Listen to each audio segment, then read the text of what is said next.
Recording in progress. Good evening, everyone. Good evening, Mr. Chairman. Everybody hear me okay? Yeah. Okay. Good evening, everyone. Welcome to the regularly scheduled meeting of the Yarmouth Zoning Board of Appeals. Today's date is December 11th, 2025.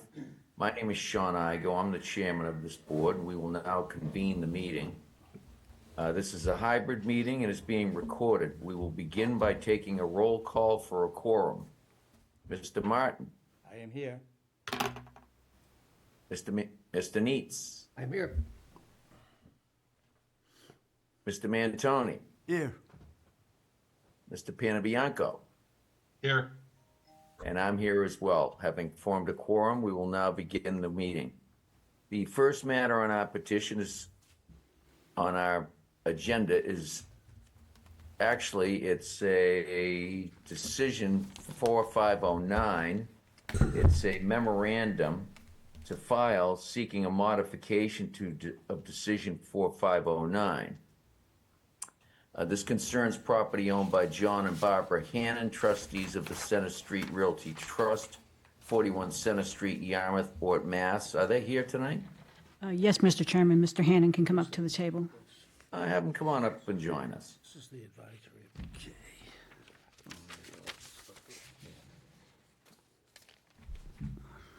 Good evening, sir. Good evening.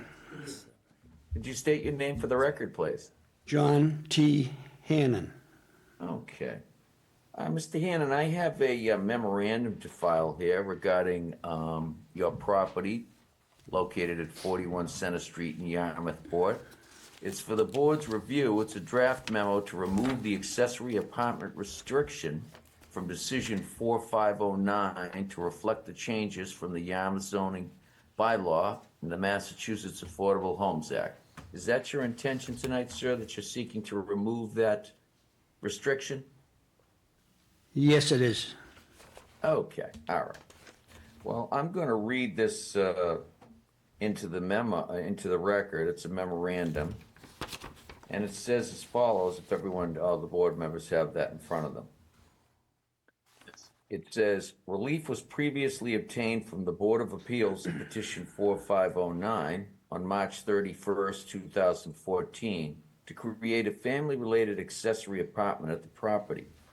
The decision was recorded in Book 28102, page 110, and a declaration of covenants, family-related accessory apartment, was recorded in Book 28102 on page 114, respectively, in the Barnstable County Registry of Deeds.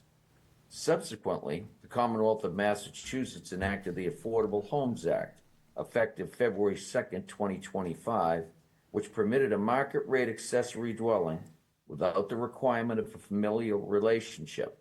It is the petitioner's current intention to abandon decision number 4509 and to establish one market rate unit at the property without a familial relationship requirement. That is your intention, sir? Yes, it is. Okay. I don't think we need any discussion required from the board. I just have one point, Mr. Chairman. I noticed a discrepancy in the memorandum date of our hearing and the actual decision. I think somebody Okay. inverted a number. The decision was March 13th, 2014, and the memorandum says March 31st, so. Okay, Excuse me, well, Mr. thank you Neitz, for bringing is that the date of the hearing or the date it was filed? Okay. It says relief was previously obtained from the Board of Appeals in petition 4509, parenthesis, March 31st, 2014. Correct, that's the date it's filed with the town clerk. That is the decision date. That's the decision date. Correct. So what we have that was filed with the town clerk of the Board of Appeals decision is not correct? It says the hearing date was March 13th. Okay. Yeah, I And the think that- I decision's think not, what- the decision's not dated. It was just the date that it was filed. It's not stamped or anything, so I can't tell. Well, the date that it's filed with the town clerk is the decision date.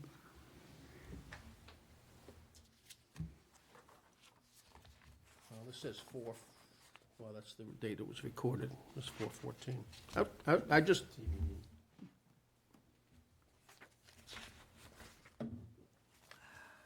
Anything else, Mr. Neitz? No, that's all I had. I just think that if the memorandum says the date is March 31st, and the decision was filed, it was filed with the town clerk on March 31st. Correct. Okay, That's technically the decision date, once it's filed. okay, all right. Fine. Okay. I thought it was just a typo. Is anybody prepared to make a motion to allow this? I'll make the motion, Okay. since I wasted 5 minutes already, we'll move on. No problem at all, Mr. Neitz, no problem at all. There's no bad questions, okay? All right.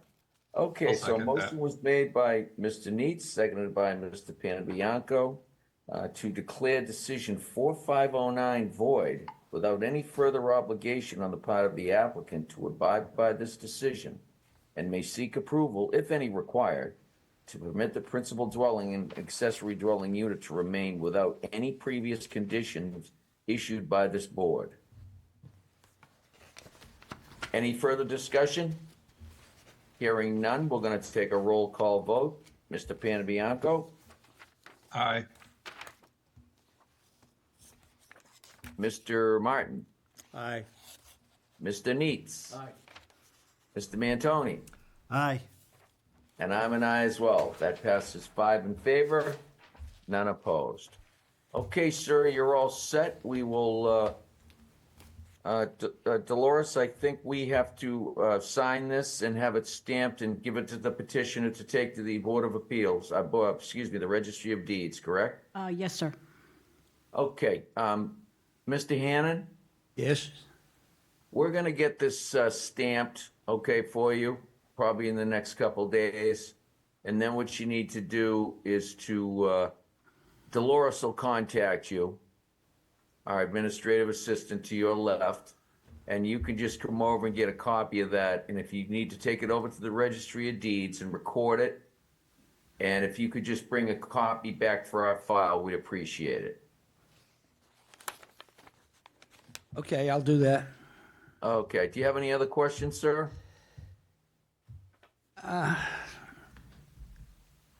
The other question that I have, this apartment was initially occupied by my daughter, who passed Yeah. away, my daughter and 2 grandchildren. The grandchildren are still there. Grandchildren are 19 and 22. And we would like to have that to, to be, continue to be not a family apartment, but just an apartment. Is that, do I have to Sure. go through, do I have to go through Nope. the process? Okay, so it just, No, there's no restriction on that, sir. oh, okay. So if they move out, you can rent it to anybody at that point. They're Or never you gonna, can keep they're never them in gonna there as move long out. as you want. Choice is yours, sir. They got pretty good landlady, so. All right, you're all set tonight, sir. Thank you very Hey, much. thank you. All right. Thank you, Dolores.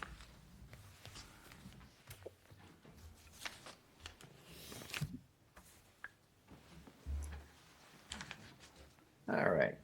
The next matter on our agenda is petition 5202, Lewis Bay Management LLC. The property is located at 32 Rainbow Road in West Yarmouth.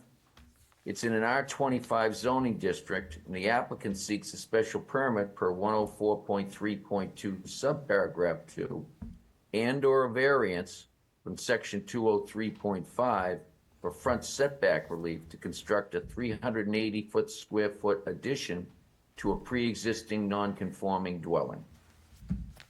Good evening, sir. How you doing?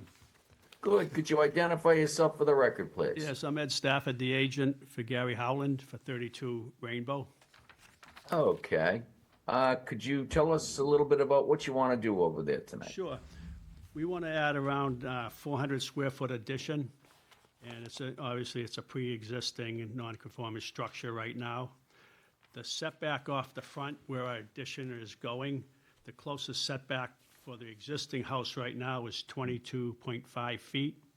The proposed addition porch off the front will be less non-conforming than the existing house at 23 feet, 24 feet, and 25 feet at different points off the front. It's kind of a, corner lot with two different road names. Yeah. Uh, We're still, the proposed lot coverage is around 16%, which is still under the 25%. And I don't think it really increases, it's a non-increase for the existing non-conforming nature structure, and I don't think it's substantial more detrimental to the neighborhood. And the roof line is not going any higher than the existing house. That's about it. Okay, okay. All right. Anything else you'd like to add at this time? No, thanks. Okay, we're gonna go to the board members for questions. Mr. Martin, do you have any questions for the petitioner?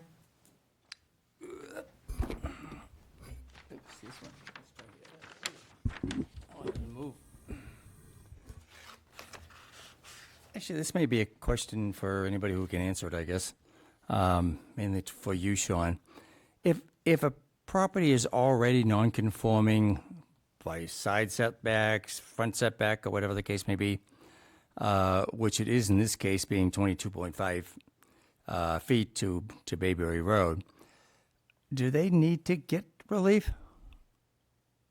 Expansion of the Yes. non-conforming use. They, in this case right here, it's actually very interesting here because when you look at their plot plan, Yeah. the existing house, they have two fronts and two sides, as that's we all true. know about corner lots. Right. But their two fronts, where the house is right now, they're set back on one side 22.5 on the front. What they're proposing, which on paper would appear to be closer, is actually further away from the existing encroachment. They still need relief because they're supposed to be 30. 30. 30. But I think what we could do here, I don't think it's really a new nonconformity per se, because there already has a nonconformity in the front setback. So I think if the board were inclined to grant relief, it would be done so through a special permit. But to answer your question, they would need relief from us, yes. Okay, I mean, I think it's worked into the front setbacks here in a way that still provides a reasonable front setback for the new addition, not to mention the old house being closer anyways. And so I don't, I think it's a reasonable request. I don't have any questions. Okay, all right. Mr. Needs, do you have any questions? My question is, what's the purpose? It's a, Is it a new bedroom or is it an expansion of a bedroom? I couldn't see something with I is see a, new existing floor plan, but not a proposed floor plan. it is a new bedroom, bathroom, So it'll be now three-bedroom, and it's a two-bedroom currently? yes. Okay. And the septic's in compliance, presumably? Have to be if it isn't.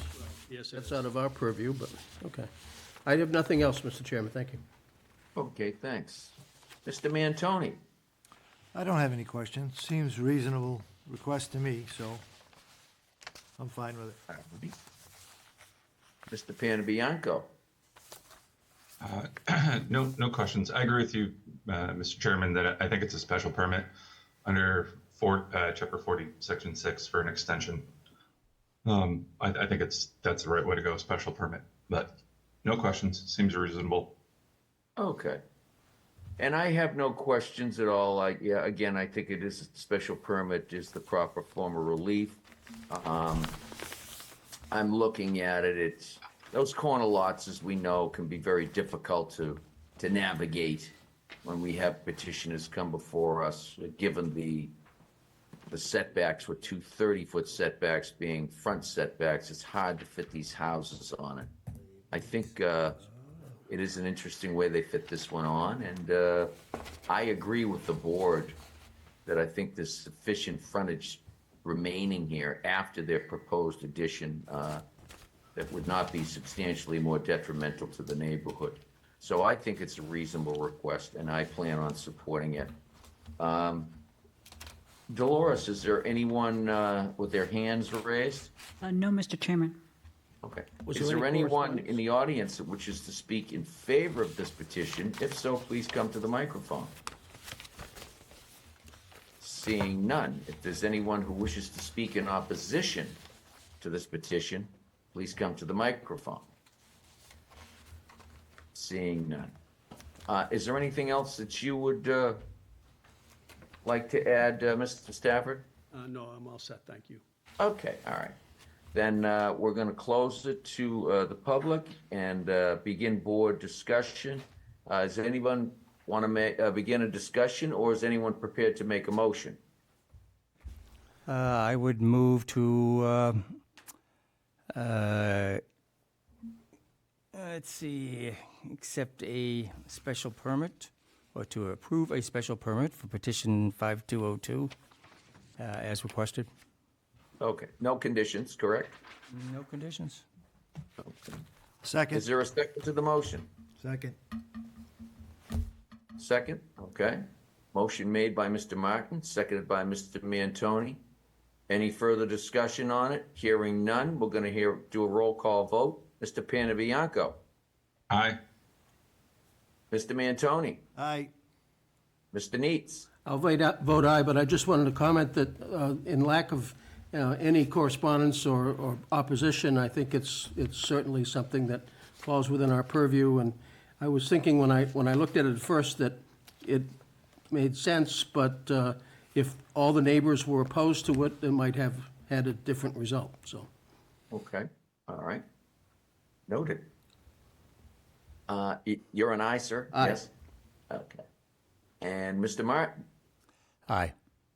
Okay, and I'm an aye as well. That passes 5 in favor, none against. As you may be aware, Mr. Stafford, there is a 20-day appeal period once the decision is clocked with the town clerk. After that time lapses, you can come to the Board of Appeals office and get your special permit, take it over to the Registry of Deeds and record it, and please bring a copy back for our records. Sounds good, thank you. Mr. Chairman, Yes. before you let him go, since the application does ask for a variance as an Yes, alternative. oh, okay. Thank you for reminding me. Yes. You asked for a second form of relief. We would ask that you withdraw or request to withdraw your relief for a variance, which you don't need, obviously without prejudice. Yes, Would you like to do that, sir? yes. Okay. Request is made. Do we have a motion? So moved. So moved. Motion made by Mr. Panabianco to allow the petitioner to withdraw his request for variance without prejudice. We have a second. Second? Seconded by Mr. Neitz. We will do a roll call. Mr. Martin, Aye. Mr. Neitz, Aye. Mr. Mantoni, Aye. Mr. Panabianco, Aye. and I'm an aye as well. So that relief is withdrawn, and that is without prejudice. All right, thank you very much, sir.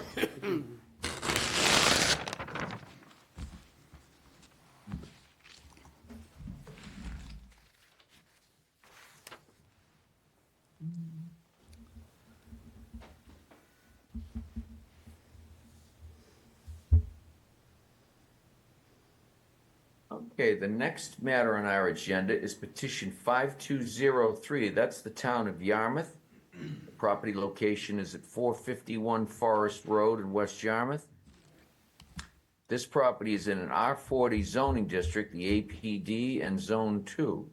The applicant seeks a special permit per table 202.5 for P10 use, which is municipal use, in a residential district for a proposed seasonal PFAS treatment system for wells 10 and 11.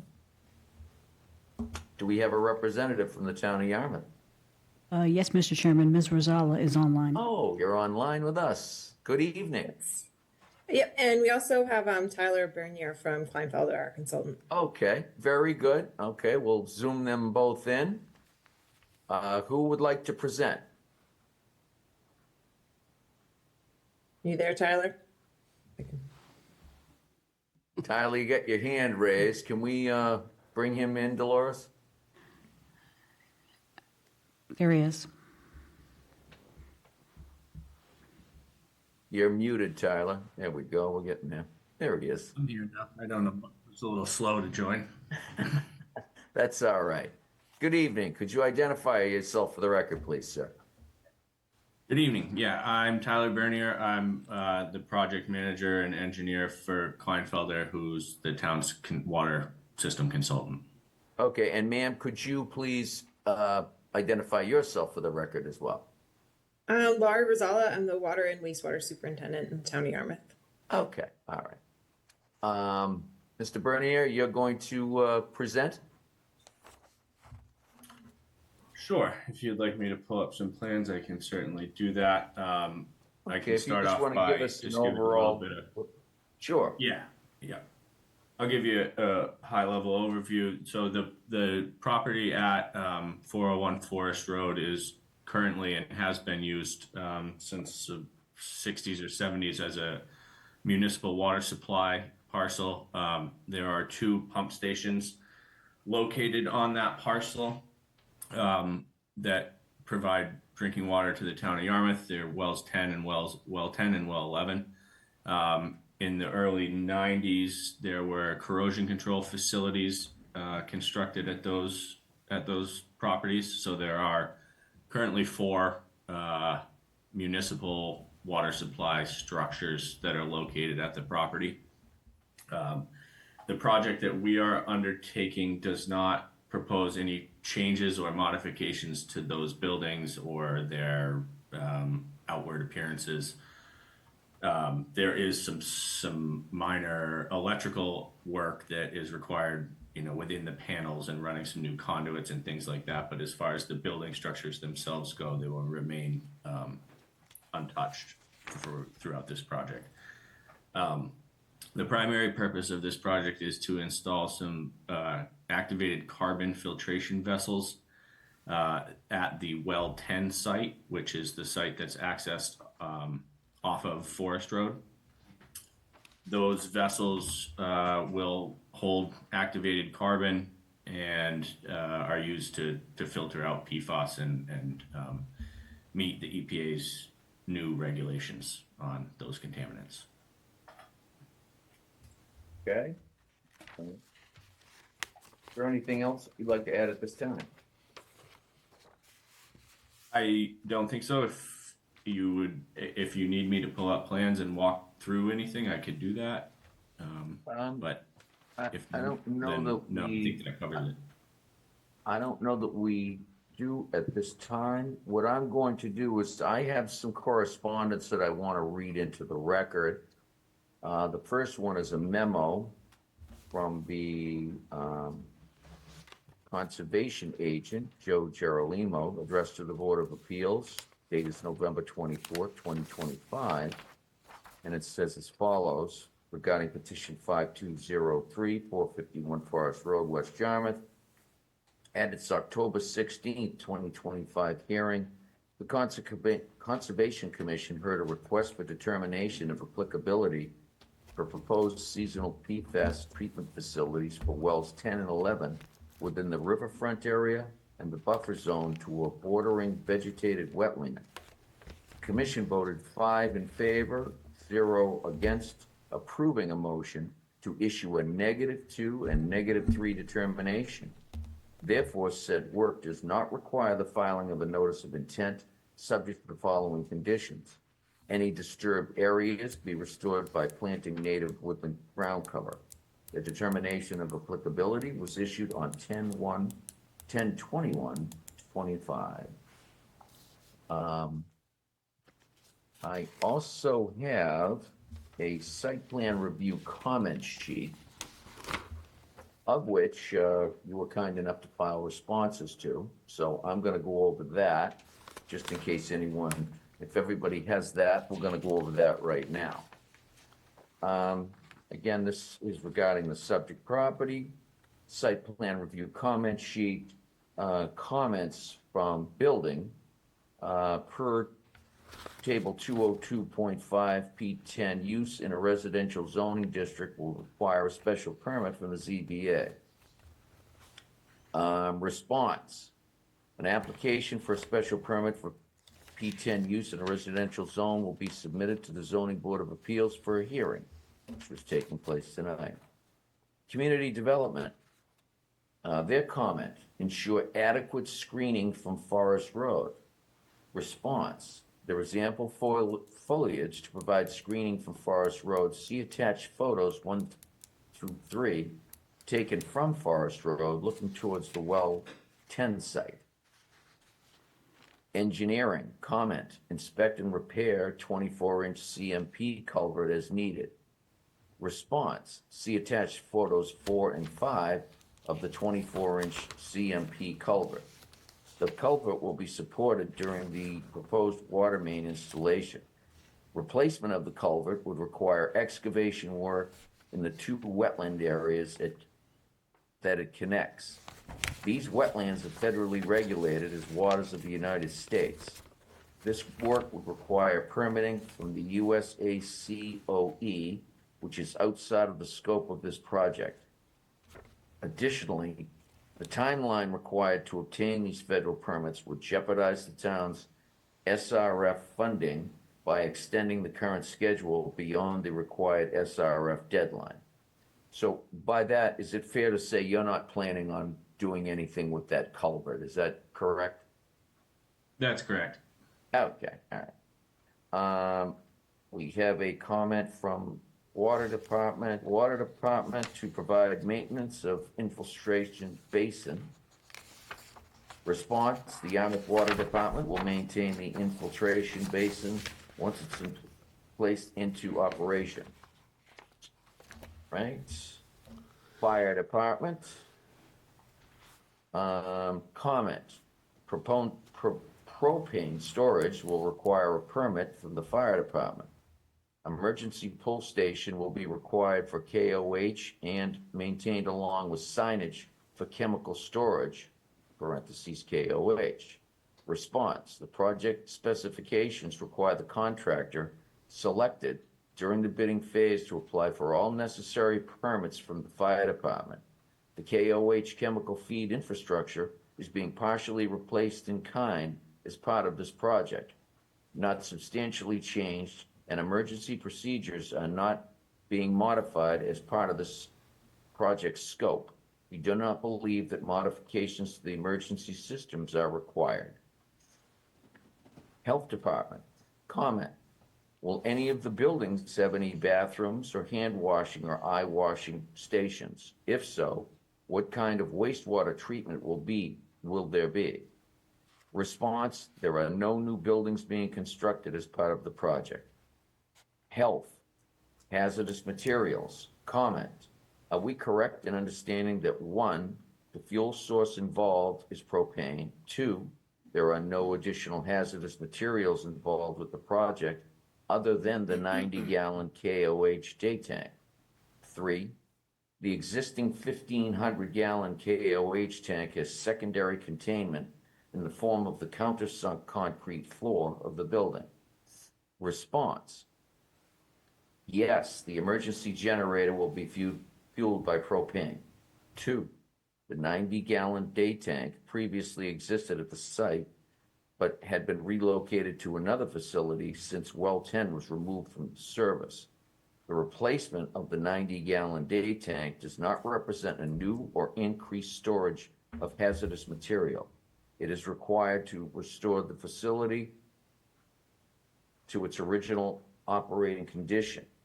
Number 3, yes, the existing 1,500-gallon KOH bulk tank has secondary containment in the form of the countersunk concrete floor in the building. See attached photo 6 for the existing secondary containment. Comment, Does the new 90-gallon KOH tank have secondary containment in the form of a double-walled tank or replacement within the countersunk concrete floor of the building?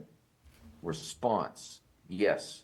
The replacement 90-gallon KOH day tank is located in the countersunk concrete floor secondary containment adjacent to the existing 1,500-gallon KOH bulk tank, which has sufficient volume to contain the full volume of both tanks in accordance with Mass DEP guidelines. See attached photo 6. Comment, will there be any waste materials generated by the project other than spent filters from the PFAS treatment system? Response, no other waste will be generated by the project. Comment, are the spent filters from the PFAS treatment system hazardous or non-hazardous waste? How will they be disposed of, and how often will they be changed and disposed? Response, absorption media used to remove PFAS is not considered hazardous waste under current federal regulations. GAC absorption media is typically not disposed of. It is regenerated at licensed facilities and returned to the site for repeated use. It can also be disposed of at appropriate landfill facilities. However, this is not a cost-effective approach. If you have any questions about this information or wish to discuss, please feel free to contact me. This was signed by Mr. Bernier. Okay, so that covers the site plan comment sheet. I think that's all I have right now. If there's nothing else you'd like to add right now, I was going to go to the board for some questions. Is there anything else you'd like to add at this point? Either one of you? Nope, I think you covered it. Okay. Mr. Panabianco, do you have any questions for the petitioner? I do not. Okay. Mr. Mantoni, do you have any questions for the petitioner? No, I don't. I think this site plan review committee memo covered most of my questions, so I'm all set. Thank you. All right. Mr. Neitz All set, thank you. and Mr. Martin, I'm also all set. I want to thank you for preparing that response. That probably just covered a lot of time, because I'm sure we would have had those questions had we not had those responses already. So again, we thank you for that. Is there anyone in the audience that wishes to speak in favor of this petition? If so, please come to the microphone. Seeing none. If there's anyone in the audience that wishes to speak in opposition to this petition, please come to the microphone. And seeing none. Does anyone have their hands raised, Dolores? No, sir, Mr. Chairman. Okay. Then if there's nothing else the petitioner wishes to add at this time, we're going to close the petition to the public and open it up for board discussion. Is anyone prepared to begin a discussion or make a motion? I'll make a motion to approve the petition as presented. Second. With no conditions? No conditions. All right. Have a motion made by Mr. Mantoni to approve the request as presented with no conditions. Do we have a second? Second? Okay. Second made by Mr. Neitz. Any further discussion? Hearing none, we're going to take a roll call. Mr. Martin, how do you vote? I vote aye. Mr. Neitz, Aye. Mr. Mantoni, Aye. Mr. Panabianco, Aye. and I'm an aye as well. That passes 5 in favor, none opposed. Mr. Bernier, as you may or may not know, there was a 20-day appeal period after this decision is clocked with the town clerk. After that time elapses, Dolores will contact you. If you could just, one of you, come over and pick it up, take it over to the Registry of Deeds and record it, and bring a copy back for our records. Do you have any questions, either one of you? No, thank you. Okay, well, thank you very much. Yep, nothing from me. Thank you. Okay, we thank you for your town service. It looks like you're doing a good job. Looks like that's gonna be a great project. Keep the water nice and clean. Okay. That's right. Thank All you. right. Thank you. Thank you very much. Have a good evening.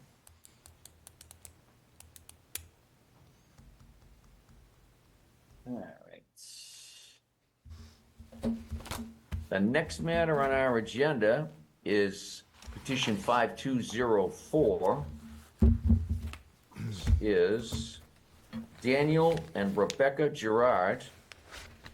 Property location is 43 Webster Road, West Yarmouth. It's in an R25 zoning district. The applicant seeks a variance from table 203.5 for rear setback relief to construct a 10 by 20 pool. We have a petitioner here. Yes. Yes. Okay. Could you identify yourselves for the record, please? Sure, Daniel Gerard. Okay. Dave And you- Cavatorta. Okay. For purposes of full disclosure, my brother actually built this house. He did not sell it to the petitioner. He sold it to the previous owners, who in turn sold it to these people. So I don't believe I have any conflict of interest. Does anyone have any questions regarding that? Okay, hearing none. All right, we will proceed. Why don't you go ahead and tell us about your petition, sir? Sure. So we bought the home back in 2023. And we are, as our goal the last summer, my two daughters lived and worked down here for the summer, and our goal is to use the home more and more and make it our own. And with that, we would like to put in a 10 by 20 small in-ground pool, one level, meaning one depth, and to make our home more enjoyable, and so we use it for years to come as our family gets to enjoy it. Okay, all right. All right. Is there anything else you'd like to add at this time? I have spoken to two of my neighbors, and I believe they have commented in a positive manner. So we're doing our best to make sure we're, being as friendly as possible to our surroundings. Okay.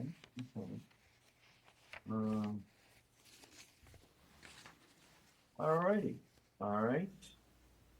All right, we're gonna go to the board for questions. Mr. Panabianco, do you have questions for the petition? I do have questions about the intended use of the property, and what has been stated by some of the abutters in opposition about the rental listings and allegations that it has been a larger than, it has been listed for a 4-bedroom when it's not a 4-bedroom, and the intentions moving forward on that, and what occurred previously. Sure. So when we first bought the home, we weren't sure how we were going to use it. The first year we owned it in 2023, it was used as a rental. The following summer, we used it for 2 weeks, and it was used as a rental. Last year, it was not. It is still listed on We Need a Vacation because I have a contract with them. However, if you were trying to rent it through that website, it'd be impossible because every week is blocked. When that contract expires, we will not be renewing it. It is not our intention going forward, and at this point going forward, to rent it at all. It will no longer become a rental.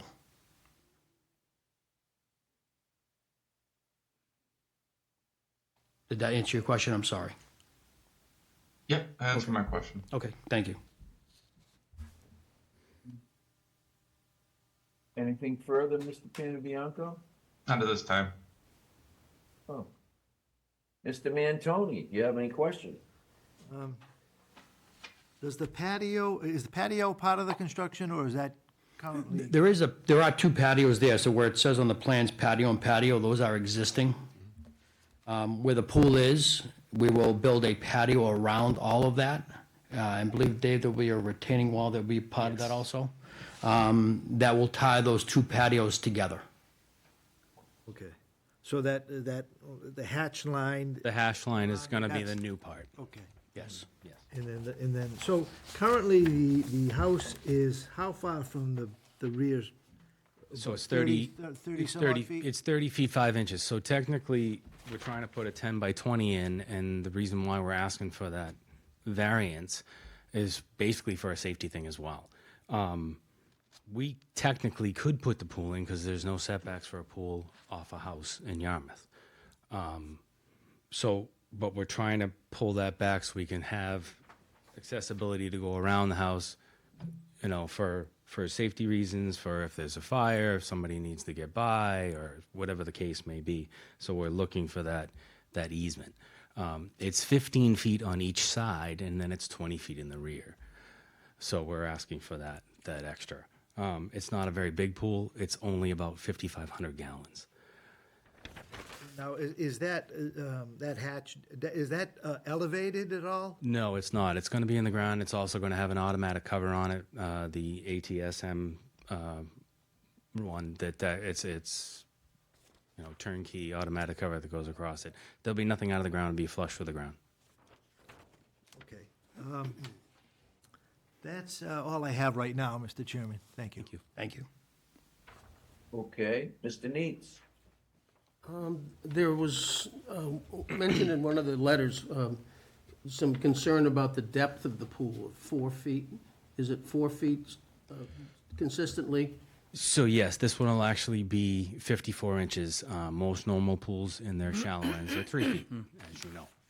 And then it goes to a depth of 8. There's no depth on these. These are considered like a plunge pool.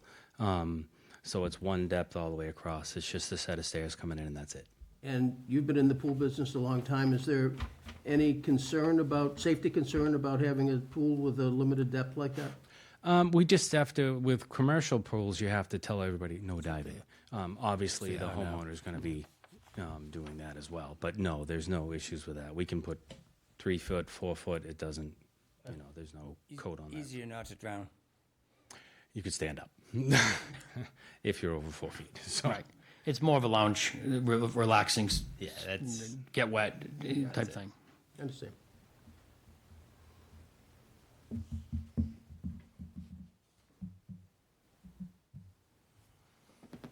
Anything else, Mr. Neets? I think also that there was some concern about unnecessary outside noise because of the numbers of people that were renting the property. Is that a legitimate concern with your family usage? No, I mean, I had 2 daughters living there all summer. One of them will be back again this summer to live and work down here. But, you know, and my family will be using it, you know, we're a family of 5. So, no, I don't, no. My belief is that is not an issue. No big rowdy parties every week, or? No, not at all. No. I didn't think so. Thank you, Mr. Chair. That's all. Okay. Mr. Martin? Yeah, I think, so the first year you rented it and last year you didn't rent it. Correct. And going forward, it will not be And rented. not to rent it anymore, Yeah, that is correct. because that seems to be the main concern of some of your neighbors. Sure. Some of your neighbors are fine with it as requested and anyways. I mean, we've given relief similar to this down to even less than 10 feet for pools in the past. I don't see why that should be an issue here. Some of the questions that were brought up and some of the letters, particularly from Mr. Palea, are not really relevant, especially if it's not being rented. And the driveway is plenty big enough, by the way, even under that concern that he had there. So I don't, I'm not seeing any real problem in here based on past experience of what we have done in this on this board, and the fact that we're not going to have noisy groups renting the place on a weekly basis or daily basis, even, I guess. Yeah. No.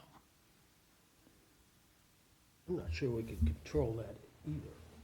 We can't. Anything else, Mr. Martin? No, I mean, as Dick just mentioned, I think that's beyond our control. Anyways, at least in this town, some towns seem to be changing those, and I understand the concerns about all these short-term rentals and how they can affect a neighborhood negatively. But I don't think that's what we're looking at here anyways. And this is, it's a decent-sized lot. It's got a two-car garage there. Looks like a double lot compared to many lots in the neighborhood. So I'm not too concerned here. Okay. I have a question, and that's concerning the lack of fencing around the pool. Has to be. Has to be. Could you speak to that? I mean, there is a fence existing on the back side of the pool between myself and the Thompson property at 48 Webster Road. But as of right now, there is no additional fencing, but there is a safety cover that will be installed. Yes, and per the code for the building department in Yarmouth, you only need to use a automatic cover in lieu of a fence. They see that. You can have either or. You can either have the fence Do or you you have can. do you have any documentation from the state of Massachusetts? Yes. I I don't have anything with me on that, but I can get that for you. And it is, the state does look at it as an automatic cover is suffice instead of a fence around a pool. And only certain towns have adopted that. I know Yarmouth has adopted it, Barnstable has not, Dennis has, there's certain, Chatham has. Basically, they're saying that you only need that automatic cover because it's a safety cover. As it goes over, there's nothing going through that. No, you can walk right across it. So. We have actually denied pools in the past. Oh, you have? That have Okay. those safety covers on it. Okay. That don't have a fence around it. Oh, I didn't know that, sir. Yeah, and the concern was that the cover only works when the cover's closed. Cover has to be closed all the time. Yes. And What if you don't close it? if you don't close the Oh, cover, I see your point on it 100%. and that was our concern in a neighborhood where there were smaller children, and I think from a liability standpoint, the petitioner kind of agreed with the thought that it might be a good idea for liability, if nothing else, to have the additional fencing as required. If this is something that you would like, I'm sure we could we'll work something out on that. figure it out. We'll figure that out because we can actually, because there's a fence in the back that's pool code, we can come across either way and then close it in right where the Doesn't have to patio. be 6 feet either, so. No, it's 4 feet. It's the minimum, correct? Yep. So that's Yeah, something 4 we can feet. we can talk about with gates and all that stuff. I don't have an issue with it. Obviously, that would be Mr. Gerard's decision, but that's also a decision on the board as well. So I mean, I can understand the concerns, the safety concerns, just I agree. from the standpoint that, if somebody goes to work in the morning and they were swimming in the pool either before they left or were gonna go in after they came home, they wouldn't wanna close the pool. I'm with you on that. So, is that a condition, I think I would propose it as a condition if the board agreed. I think it's required under chapter 127 of the general bylaws. Pardon me? I think it's required under the bylaws. I'm just looking at chapter 127 of the, I think from what we were told before, these new covers supersede that. So it's not, it may be required, but it's not required by a higher authority, so, which prevails, I think, unless we determine that we want to have it. Correct. And whatever the board decides, just let us know if it's, Yep. if you'd like a fence, then we'll abide. I'll propose it and see if it flies, Mr. Chairman. I would move to grant with the provision that the petitioner agrees to at least a 4-foot fence to protect the pool from neighborhood children or however, safety reasons. I'll second that. Can I ask a question? Sure. There aren't any children that I know of in the neighborhood. There could be visiting children across the street or down the street. You know, and this is a resort area where there are lots of people going back and forth to that beach every day, too. Correct. So, I mean, I would think from a liability standpoint, you'd really want one. And both Dick and I have pools, so, you know, I think we're a little bit, we live with them.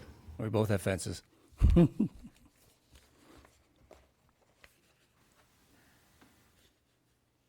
Okay, so we have a motion made by Mr. Neitz, seconded by,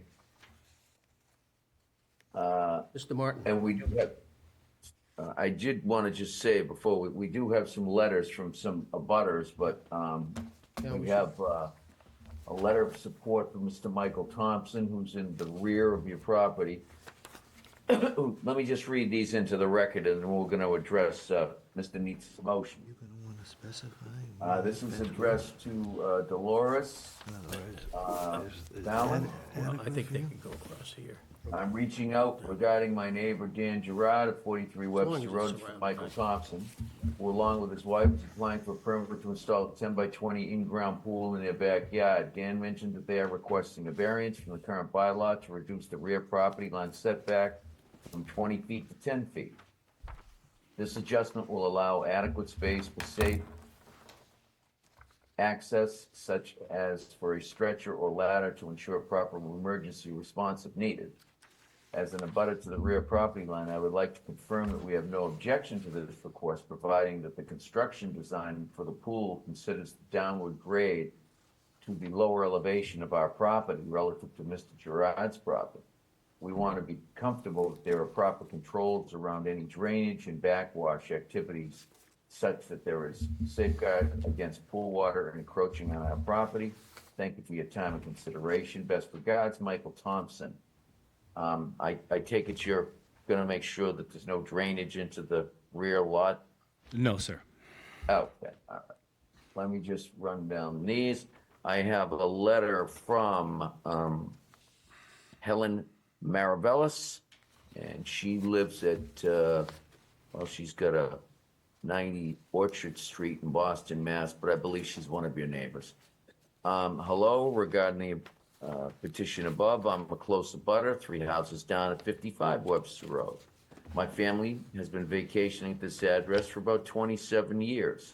I have 3 adult children and 3 grandchildren, now also adults. The neighborhood has always been a quiet one with several long-term owners. It has not become a beach zone with associated noise, disruption, rowdiness, etc. This is surprisingly true for Webster Road, which is so close to the water. I feel a pool, especially one of this size, will be a negative addition to our neighborhood. I fear it will invite the problems above noted. It also results in diminished green space. I also do not appreciate the trend of property owners not respecting the zoning laws, thinking they can do as they wish. Here in Boston, my primary residence, the zoning board bends over backwards to accommodate appeals, primarily to benefit from increased property taxes. As for changing the character of the neighborhood, well, that is secondary. Too often, we end up with McMansions with little yard space. Therefore, my family is against granting this variance. Okay? Question.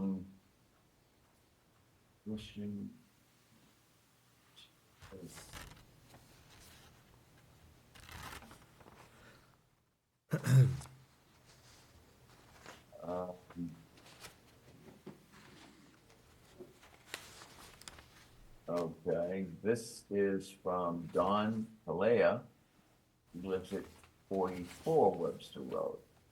Thank you for allowing me to express my concerns regarding the petition for a variance to allow an in-ground pool at the 43 Webster Road. My name is Don Palea. While I don't abut the rear of the property, I'm a butter to the front, having owned 44 Webster since 1988.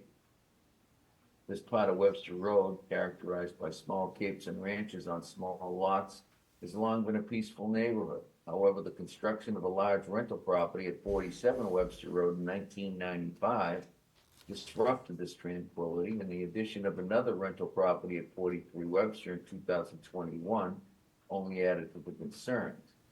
Despite assurances that 43 Webster Road would not become another hotel house, it is now listed as a 4-bedroom rental property that sleeps 10 people, while 47 Webster advertises and sleeps 20.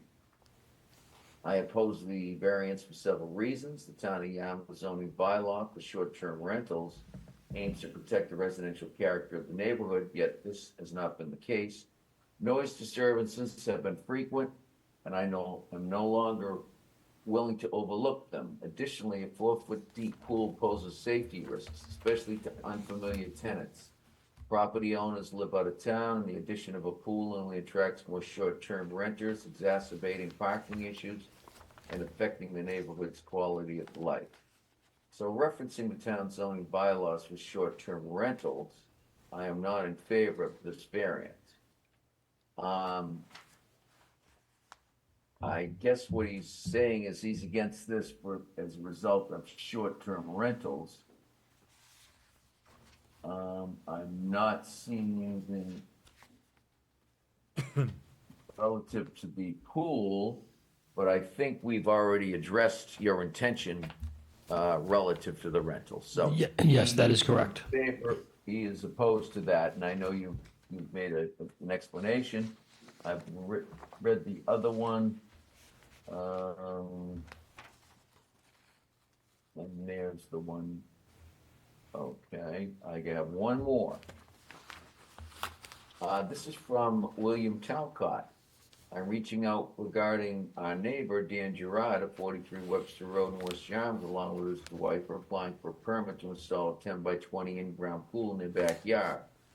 Dan mentioned they are requesting a variance to reduce the rear setback from 20 feet to 10 feet along the rear property line. We are the abutters to the northwest or adjacent to the right when facing it from the street. We understand this modification will allow the pool to be placed in a manner that maintains proper access to support safe emergency response if necessary. We support the variance for a plunge pool that should not have any detrimental effect on the neighborhood. We also support all attempts to make the property more of a vacation home for the applicant. Thank you for your time and consideration. Best regards, William and Wendy McGovern Talcott, representing 37 Webster Road Realty Trust. That's the extent of our correspondence. Mr. Chairman, Yes. there's actually another letter from Ms. Diane Daw. She's the property owner at 46 Webster. Okay, let me just check that one out. Do I have that one?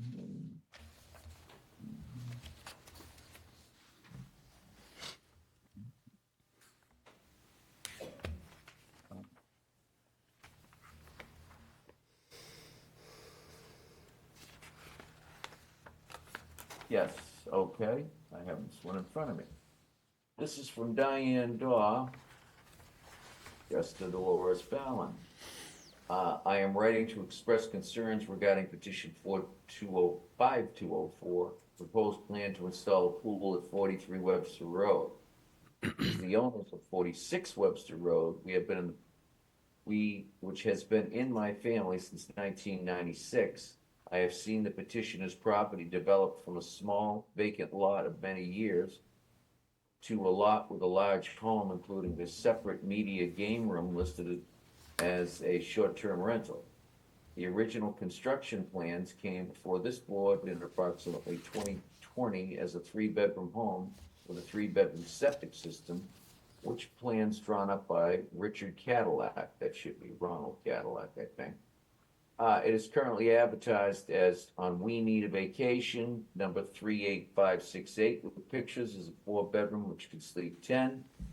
In the past 2 summer rental seasons, I have observed and reported overflow street parking of 3 to 5 cars in front of the property, overnights for days, in addition to these parked in the driveway.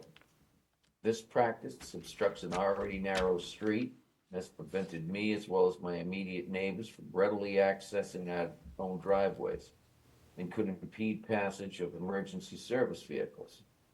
When the rental at 47 Webster, advertised capacity 16 to 20 is fully occupied. Overflow street parking sometimes doubles and makes the road almost impassable. Without contact info for the owners at either rental, my only relief is to call the police. I feel that the addition of a pool to this property, which is within easy walking distance to a beach, is going to invite even larger gatherings, more noise, and even more cars to a relatively peaceful neighborhood, and I am therefore opposed. Sincerely, Diane Dodd. That is the extent of our correspondence. I think we have covered most of this. We have heard the response to the concerns from the petitioner. We have a motion made by Mr. Neitz to allow the variance as requested with the condition that a 4-foot fence be placed around the pool area, or around a 4-foot fence be placed around the pool area. Now, where you Chairman. place that, I think you have some options. Mr. Chairman, I think we have some folks in the audience that would like to speak on behalf of this petition as well. All right. Do we have anybody in the audience that wishes to speak in favor of this petition? If so, please come to the microphone. Seeing none. Is there anyone in the audience that wishes to speak in opposition to this petition? If so, please come to the microphone.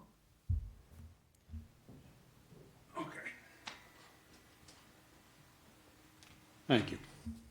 Thank you. Good evening, sir. So evening. identify yourself for the record. Yeah, I just got to get comfortable with this so it's not reverbing. So yeah, I am Don Palaya. I live at 44 Webster Road. Or I don't live there, but I own 44 Webster Road, and my driveway is directly across the street from Dan's front door. Sir, did you write a letter? Yes, I did. I submitted the letter.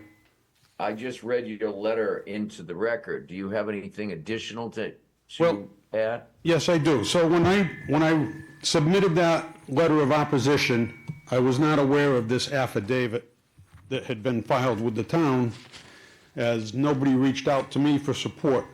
So I did not know that this property is, I guess, converting possibly to family use. But after reading the affidavit and still seeing on the internet that the house is still up for rent, and it's advertised as a 4-bedroom, sleeps 10, and I'll bet you there's been more than 10 in there at times. I'm not gonna count them, but I guarantee you it's been. Same with the one next door. I mean, you guys got your hands full with these new zoning laws you gotta come up with for short-term rentals. However, when I look at the affidavit, there's nothing on this affidavit that tells me when this was filed. It was signed on Sunday, August 3rd. I don't see any date stamp on this affidavit. I don't see a town seal on this affidavit, nor do I see a witness on an affidavit. So it really doesn't an affidavit, at least in what I understand an affidavit to be. And so when the affidavit, Document? Excuse me? Did you identify the document that you're describing as an affidavit? that's what it's titled as. Would you like me to We have hold it that in up? our file? Yes, We do. I've never Okay. seen one before. I'm not sure if I have that. Who's the affidavit from? It's from Mr. Gerard, it's of the Board of Health. Anybody want this so they can see where it says affidavit? And what does that affidavit represent? What's the Could I date on ask it? a question to the petitioner, whether 8/3, this was prepared 2025. So if I could continue, Board of Health? When? Could I ask you if this was prepared by the Board of Health, or is it just an affidavit that was put on Town of Yarmouth letterhead? So I don't know what I don't have what you have. Can I come? Sure, I presume Right that's here, your Dan. signature on it.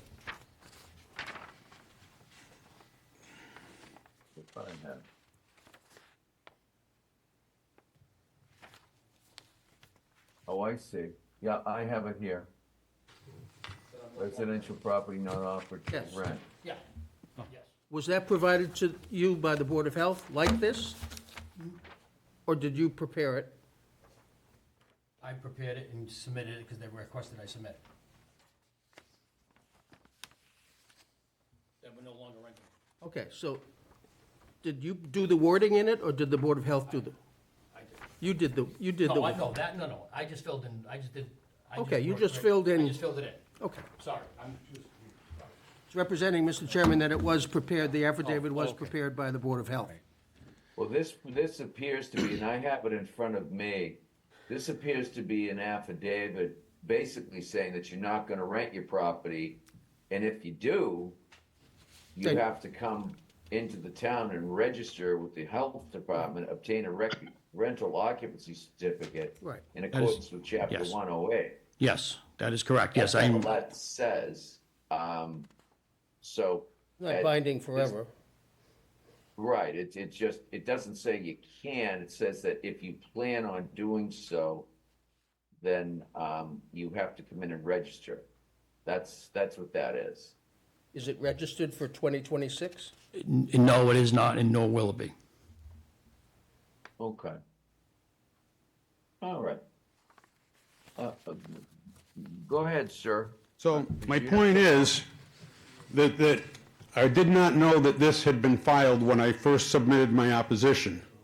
However, when I read this, and I read where it says, "I hereby confirm that the dwelling unit apartment is not currently rented or being offered for rent," and I go online and I see it offered for rent, I have questions. So I'm here. I don't have a problem with what my neighbor does in his backyard. I'd recommend, number one, if you do have a safety cover, get rid of it. They don't work. Put the fence up. I've had them, they're not worth it. It's a lot of money. Your service calls are gonna kill you. And your contractor is shaking his head, yes. Listen to him. The second thing I have a question of is, what's to prevent this from becoming a rental again once the enhancements are done? Nothing. So my concern, I got no problem with a pool. More power to you. Put in a real pool, not a 10 by 20. My problem is the parking and the capacity. Because if this goes back on the market as a rental, what's the capacity? Is it 6 people, like the expired? I have a copy of the expired rental here. It says maximum occupancy 6. So what's going to be the occupancy if it does go back on the market, or Mr. Gerard doesn't like his neighbors and moves, and somebody else moves in?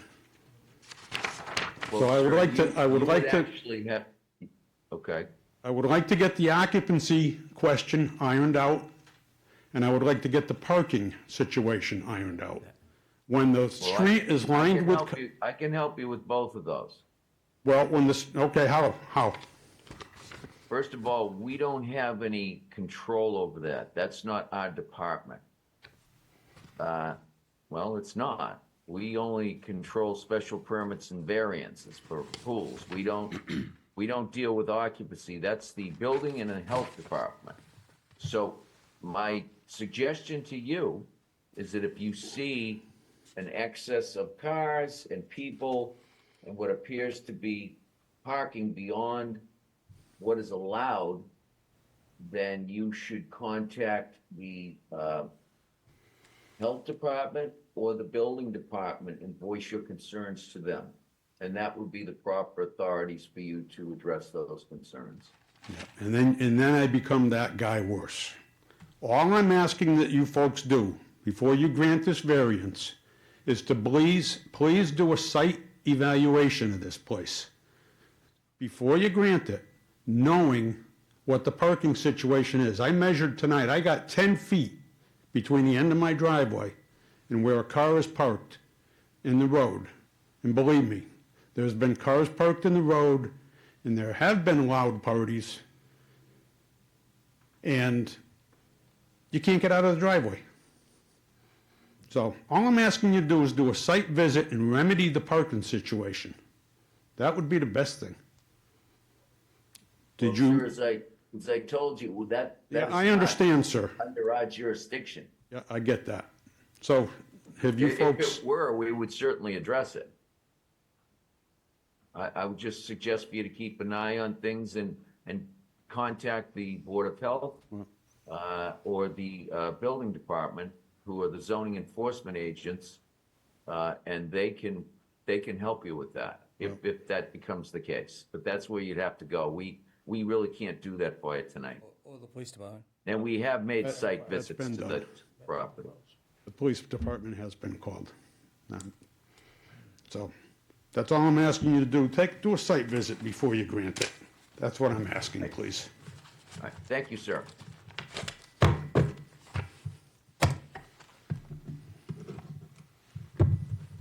Is there anyone else that wishes to speak in opposition to this petition?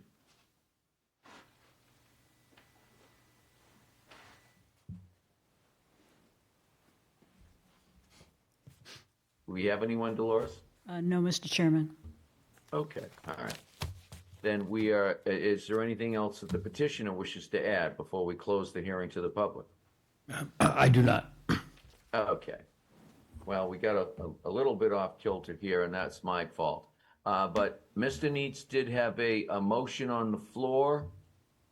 You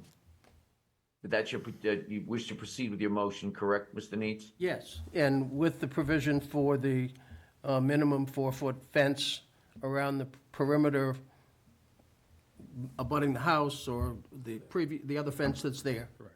Yeah. So in other words, you just want a fence so no children can get into the pool area. It can be anywhere on the property as long as Right. it's containing the pool. Right. Okay, all right. Is there a second to that motion? Second. Was that Mr. Martin? Yep. Okay. Motion made by Mr. Neitz, seconded by Mr. Martin. Any further discussion on the motion before we take a vote? I'll add a little 2 cents on here.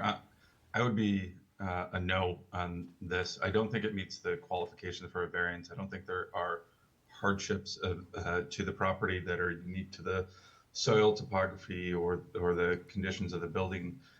I don't think the lot's all that unique. It's a square, and granting a variance in this particular respect. If you look at the listing documents for the property when it was sold in 2023, or even what's online, the rental, it is really tight in the back there, and putting a pool, which is not a hardship, in there, or at the lot lines as they exist, I don't think it meets the qualifications for a variance. So, while I appreciate their desire, I don't think we have the ability to do so based on what our purview is. So I would be a no to that regards, regardless of whether or not there's a fence around it, which I would make it more complicated. I do think they need one. If you were to grant one, grant the variance. I do think they need it under Chapter 127, but I'm a no for this because it doesn't meet the qualifications that we're are required to enforce under a variance. Okay. It is variance, yeah. Right. Anyone else wish to have a discussion on this? I am inclined to agree with Anthony. I think it's very tight back there. I did see the property, and considering they're looking for a variance, I think he's right. I don't think there's any justification for a variance. Okay, okay. All right, so your position is they don't meet the criteria for a variance as well, Mr. Mantoni? That's correct. Whether it's an addition or a Okay. new structure, I think. So's that. It's an addition. Well, Mr. Gerard, Yes. Yes, sir. in order for you to prevail this evening, you need at least 4 out of 5 votes. You've heard concerns from 2 members who are not in support of a variance. Yes, I've heard that. We can do one of 2 things. we could take a vote, at which I don't believe, even if the three of the rest of us were inclined to support it, it would not pass because you need what's called a supermajority, meaning 4 out of 5. Or if there's only 4 members sitting, you'd need all 4 of us. If we took that negative vote, it would preserve your rights to appeal our decision. But you would be prevented from coming back for 2 years with a like petition. Or, if you wish, you could request a withdrawal without prejudice. And that would give you the opportunity to maybe try a different variation of this, or I'm not sure, okay? I think what I'm hearing is there's no hardship here. I think there may be an ability for you to actually place this pool where you get 20 feet of setback and you might not even need to come to us. I can, sir. However, the pool would be on top of the house. Yeah. And, you know, God forbid, I need emergency services, which is why we originally placed this, to come back to the home, or there was a ladder that needed to get to the second floor, the ladder would be in the pool. I think it would be more dangerous next to the home than 10 feet off the back of our line that my back neighbor supports, my budding neighbor. Okay. Okay. Mr. All Chairman? right. So what is your, Mr. Chairman, could I ask a question before you, Yes. before he locks in on a decision? They have asked for a variance, but in the previous decision, it was a special permit for the addition, for the reduced setback. What's the difference?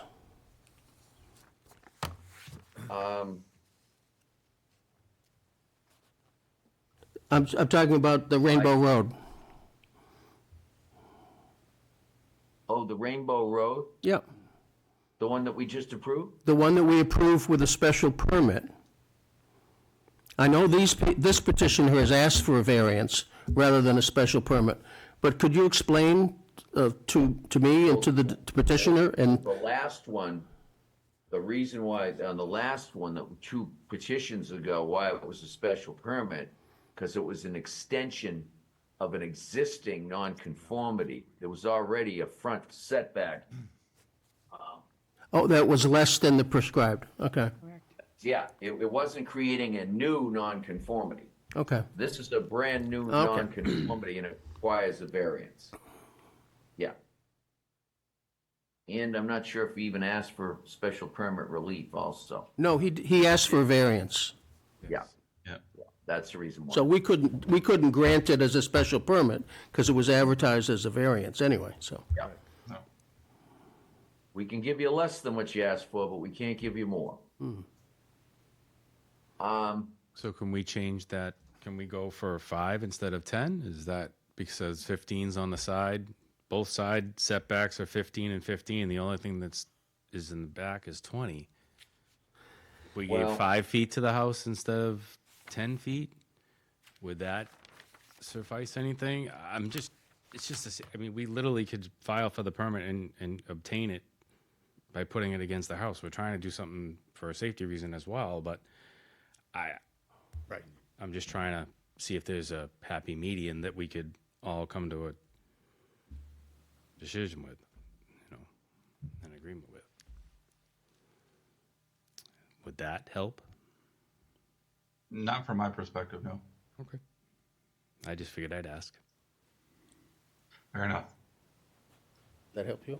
I appreciate you trying to work with us. It's just, there's strict regulations of what we can enforce and the qualifications that we meet.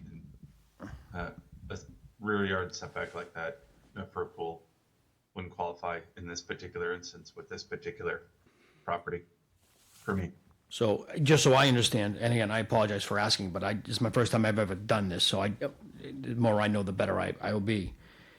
If we applied for a regular pool permit and we put it next to the house, you think that would be safer than having it 10 It's feet? not up to make that decision. Okay, all right. I'm just trying to understand the process.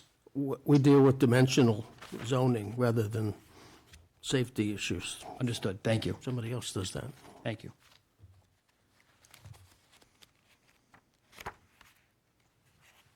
Well, what is your preference, sir? Do you wish for us to take a vote, or do you wish to request a withdrawal without prejudice? If we take the vote, can we still apply for a permit? So we're not gonna take the vote. I mean, yeah, we're gonna. If we take a vote and you lose, you cannot come back with even a, Yeah, permit. with a significantly the same petition for 2 years. Yep. If you withdraw, you can revise it and tweak it and come back.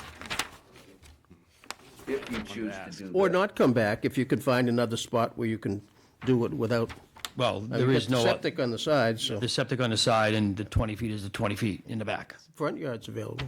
Front yard is available, yes. Your neighbor wouldn't like that. I got gentlemen back here may not like that. Probably not, probably not. Yeah. Yeah. I wish to withdraw without prejudice. All right, we have a request from the petitioner to withdraw his request for variance without prejudice. Is anyone prepared to make a motion? I move to grant that motion. I'll as second. requested. I'll second. Motion made by Mr. Panabianco, seconded by Mr. Neitz, to allow the petitioner to withdraw his request for variance without prejudice. We're gonna take a roll call. Mr. Martin, Aye. Mr. Neitz, Aye. Mr. Mantoni, Aye. Mr. Panabianco, Aye. and I'm an aye as well, so that's 5 in favor, none against, to allow the petitioner to withdraw without prejudice. Thank you very much for your time tonight, sir. I'm sorry we couldn't accommodate you. Thank you, sir.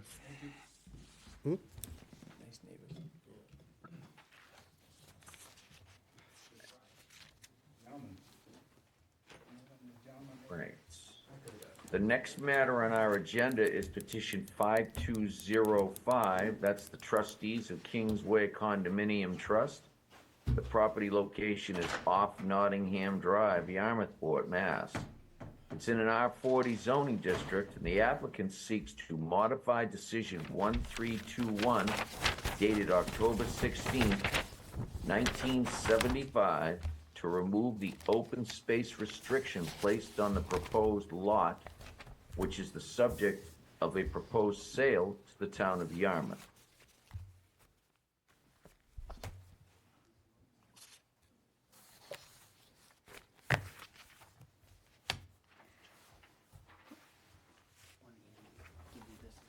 Thank you. Thank you.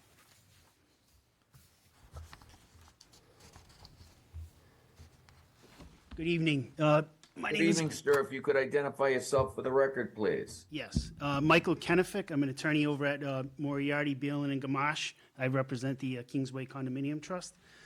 Excuse me. I have Okay. Michael Maniatis, who is the property manager, and David Young. He's a board member. They're here if you have any questions of the actual applicant rather than me. Okay. And, well, actually, I guess through the chairman, this is a pretty extensive permitting history, and quite a bit of materials have been submitted in support of it.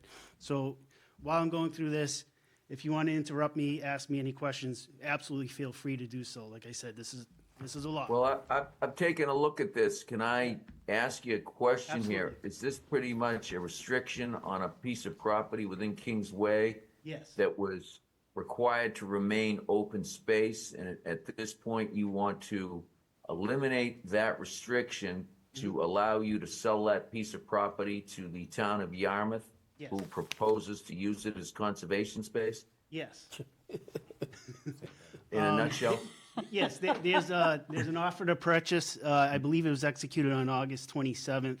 That's what I asked. Then there was the town meeting vote, which is what I provided to the board members here in the meeting room. So, yeah, we're here basically to, this is, I guess you would say, the first step in the process of us trying to sell the lot to the town. We need the restriction removed, which, as we outlined in our packet, I think you can do without any concern with the 70-30 ratio required by the village permit bylaw. After this, we would have to do an A&R filing with the planning board, which we have teed up in the event that the board approves this petition.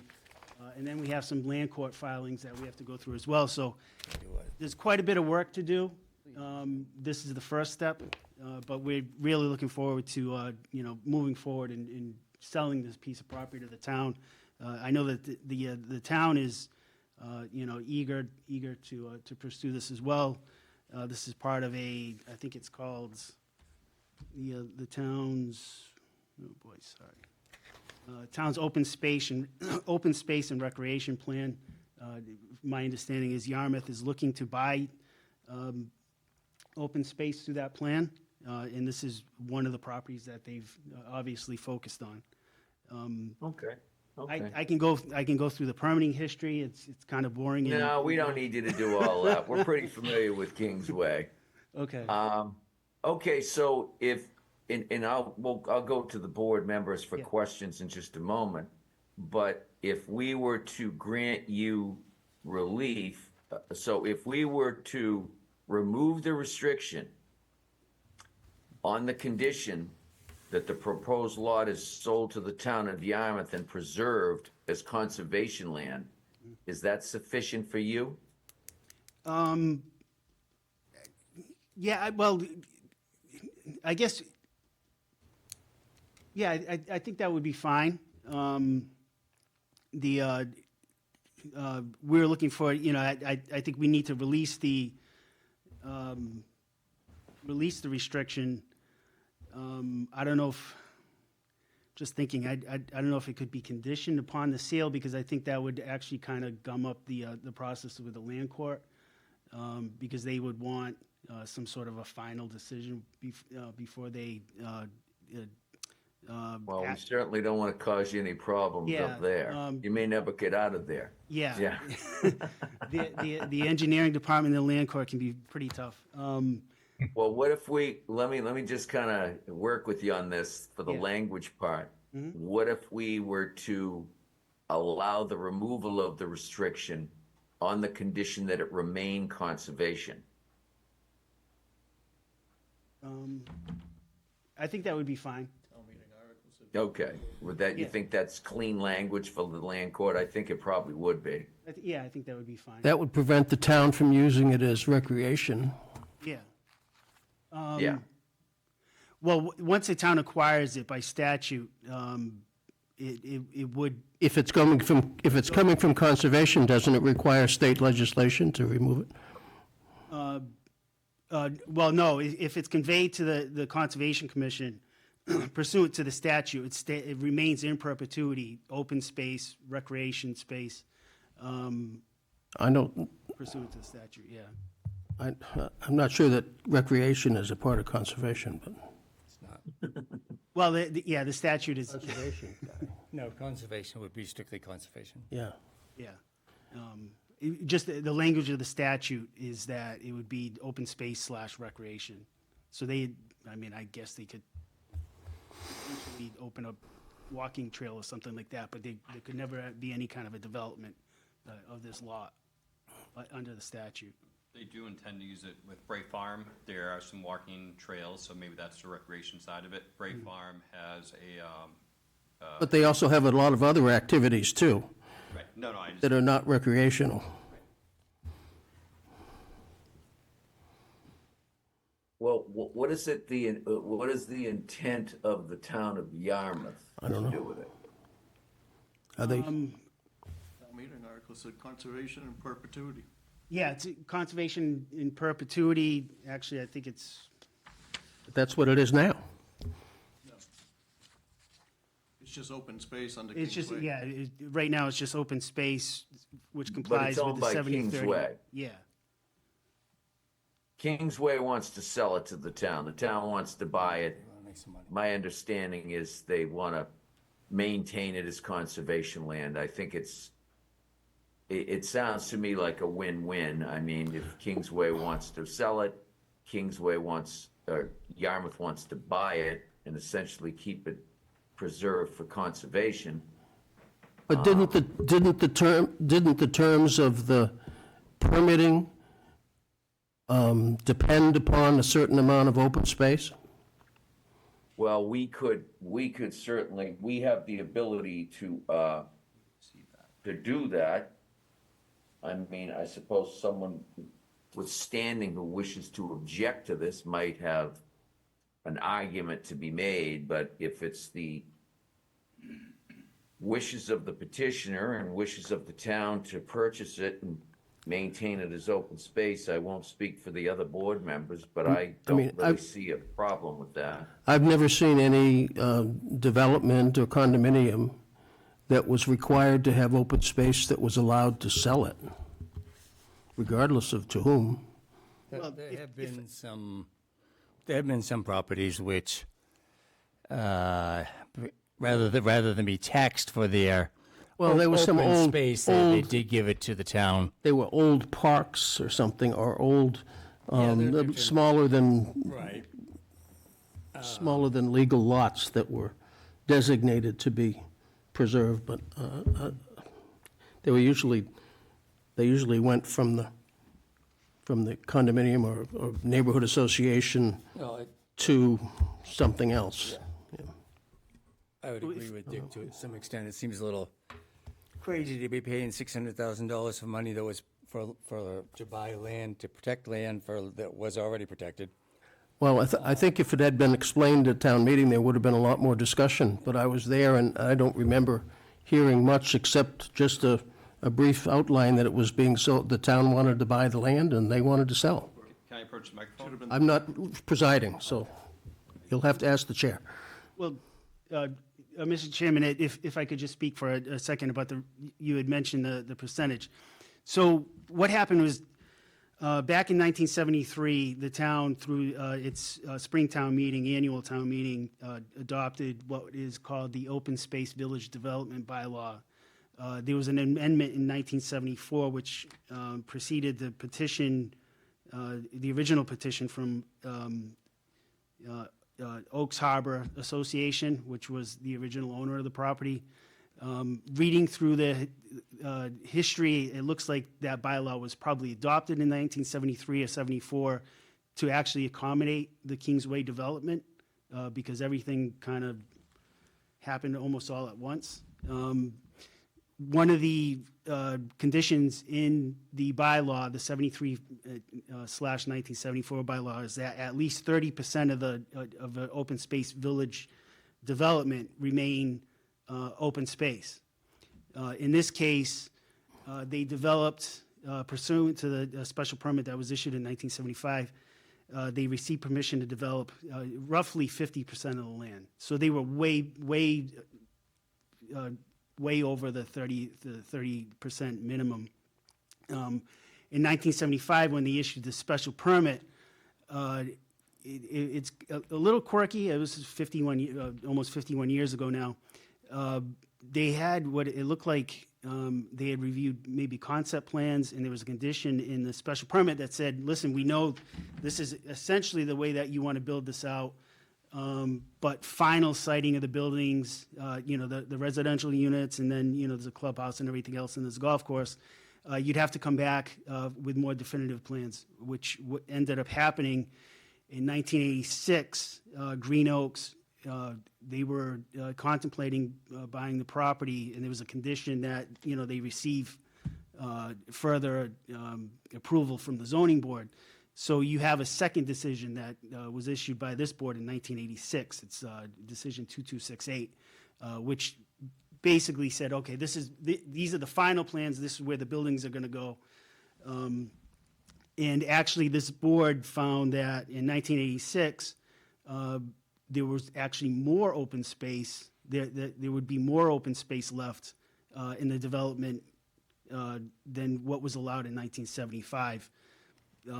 So following that in 1988, the trustees of the Kingsway Trust deeded the property, well, certain properties, it deeded them and dedicated them as open space. This lot was considered one of those, one of the areas that was dedicated as open space.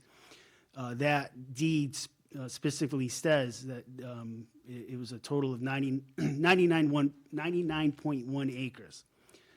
So if the petition tonight is allowed, you're looking at 96 acres that will remain open space, dedicated open space pursuant to the special permit in 1975 and the subsequent decision in 1986, which comes out to, I think it's 49.5% of the land still is an open space right now.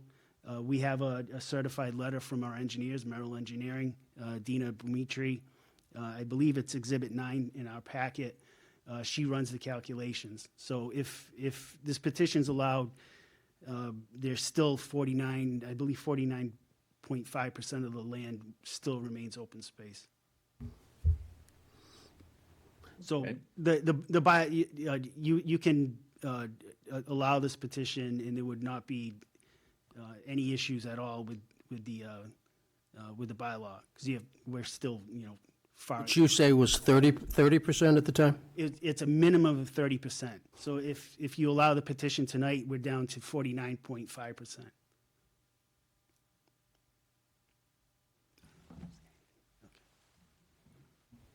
Okay.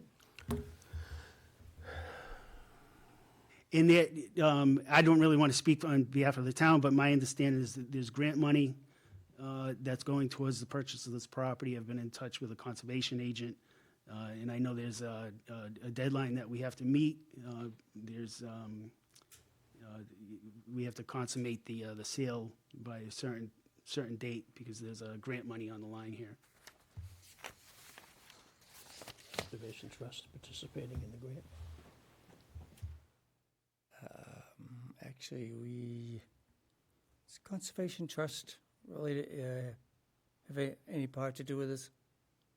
I don't think so. They just, I'm not sure. I think it's Exhibit 3. Hold on. I know we talked about it, but I don't think. I've got Exhibit 3 in front of me. I don't really see anything that speaks to how it's going to be used. It's just a sale. And I think it would need that subject to added to it. Well, what we could do is we could grant them, we could lift the restriction conditioned on that it remain conservation or open space. And if any subsequent purchaser wishes to come in and request otherwise, then they have to come back to the board. Yep. Town's been known to sell properties that were not expected to be sold. Well, this one abuts a neighborhood though, right? So. Yep. At any rate, that's what they're asking tonight, gentlemen. So we have any? Oh, I'm sorry. Yeah, so paragraph 3E just states, seller shall obtain relief from the zoning board from the original open space requirement. So what we need to do is we need a vote tonight saying that there's no restriction pursuant to that bylaw, that 1974 bylaw, section 18.07.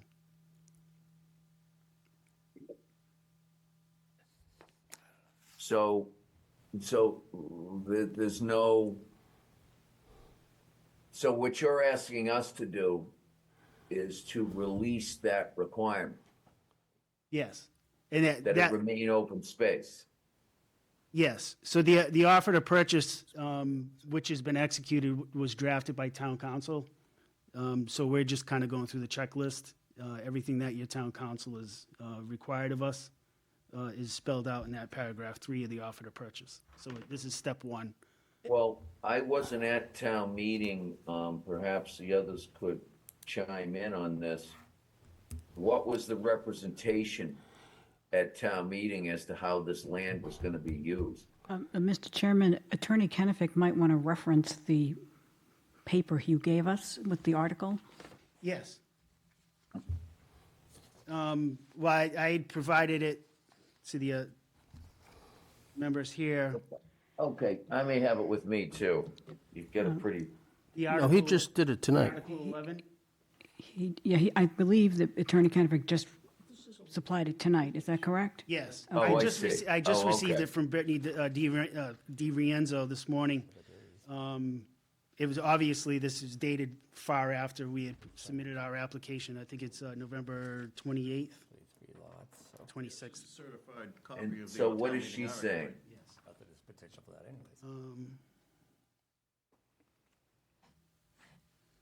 You could buy one, and I'll buy one at the town Yeah, it just administrator. references that it's going to be land held by conservation in perpetuity. Exclusively for open space, passive recreation, and land conservation purposes consistent with the provisions of General Laws, Chapter 40, Section 8C, 310 CMR 22, in Article 97 of the Massachusetts Constitution. It's a common statute. Conservation commissions throughout the Commonwealth buy open space and own it for conservation purposes. It's pretty common. Well, so I guess getting back to my question, if we were to grant you the relief that if we were to release the condition, but condition it upon it remaining conservation land, is that problematic to you? Are you the seller? I'm the attorney You for the represent Kingsway seller? Trust. You represent the seller, correct? Yeah, yes. Well, I would think that wouldn't be problematic from your perspective, would it? That's what the town meeting article requires. Yeah, I don't think it would be an issue. Okay. Then let me just go back to the board for a minute so I can kind of get an idea how everybody's leaning in this. Is the board inclined to support allowing this restriction to be removed with a condition that the property remain conservation land? Mr. Martin? Well, I'd want that as a minimum. I mean, That would be a condition in our decision. yeah, there would have to be a condition that it stays open space, conservation land one way or another, because that's what it is now. And you know, I mean, I'm not sure the town's getting a great deal here, but that's, I guess, another story. Mr. Neitz, your thoughts? My thoughts run more along the line of questions rather than a yes or no. Who approached whom? Did Kingsway approach the town, or did the town approach Kingsway? So there was thoughts because we were above the 35% open space requirements, and there was a kind of a study done internally at Kingsway about selling the land. It wasn't initially thought to sell it to the town, but we did have a meeting with them, kind of letting them know that, you know, there was a possibility we would try to get the land released to sell to maybe a developer or anyone that was interested, because we are so far and above that open space requirement. And then there was kind of a mutual, and we came to this kind of same thought that it would be a perfect addition to the Bray Farm property, and that the town would be very interested in buying it from us for a reduced price of what we had for an appraisal. And so that's how we landed on this kind of deal. So I guess, you know, we went to the town, not with the intention of selling them the land, but just to discuss, you know, we may sell to somebody. And then they came to us saying we might be that somebody. And so we thought with, you know, being good neighbors in Yarmouth, and, you know, we have 666 homes. This could be a win-win for the town of Yarmouth, where they can keep conservation at the Bray Farm and Kingsway, which is an aging development and, you know, has many homeowners in there. It could reduce the financial burden on them as well as fees. Everything gets more expensive in the world. So it's kind of thought of a win-win for everyone, because there is a desire with this parcel of land that we can't use because of Nottingham Road. And we are so far and above our open space, we're actually not fully built out. If you look at, you know, our capacity, we would never build more, but the thought from the board was we should try to do something with this land to help our homeowners. So that was the original thought, to sell, not to the town, but this kind of fell in our lap, and we're very obviously happy about it. It's a win-win for everyone, much rather than condos or homes going down there. Was there ever any discussion or scuttlebutt as to why it wasn't developed to begin with, when the condominium complex was under construction? I do know that the easement to Nottingham, which leads to Saltwork Cove, was a easement in perpetuity given to them, I believe, after the fact. It abuts our 14th hole. It's not an ideal place for us to build. It could be an ideal place for somebody else to build homes. We would much rather see it in conservation for perpetuity like you guys. So we have no issue with the town's intention. At the town meeting, that was in the article, that it would be in conservation. So our belief is that this is going to stay, our understanding, it's going to stay conservation. Every discussion we've had with Bob. And We have no position as to whether or not it should be conservation or sold to somebody else. Yeah. But it's a change of the original permitting that Kingsway had, which would need to be modified, I would think, Mr. Chairman. Yeah, I'm not Well, sure that that's the, what they're asking for. They're asking that we release that restriction, to remove the open space restriction requirement that's placed on that Well, piece and of allow them property. to sell part of the designated open space that was permitted. We're over that designated amount, so there was legal. It doesn't matter whether, I don't think you don't that get back matters to, you don't go because- back to do a redo Yeah. after 50 years. I I mean, mean, discussion at that time was because that the open space, there wasn't a whole lot of open space in the open space. It was mostly golf course. And so that was one reason this piece made it more amenable, so to speak. And so I don't think you can go back to when it was approved and we had more open space than we really needed then, so we want it back. we can't redo that. Yeah. I'm not saying I don't agree with doing this, but I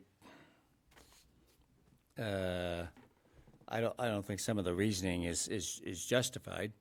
And I do think some reasoning that might make some sense in terms of the town getting this is that they could add it to the Bray Farm property. But then it's not necessarily conservation. That may have other uses as well. But conservation, I mean, we put trails through conservation land all the time. So you could have a trail on here no matter what.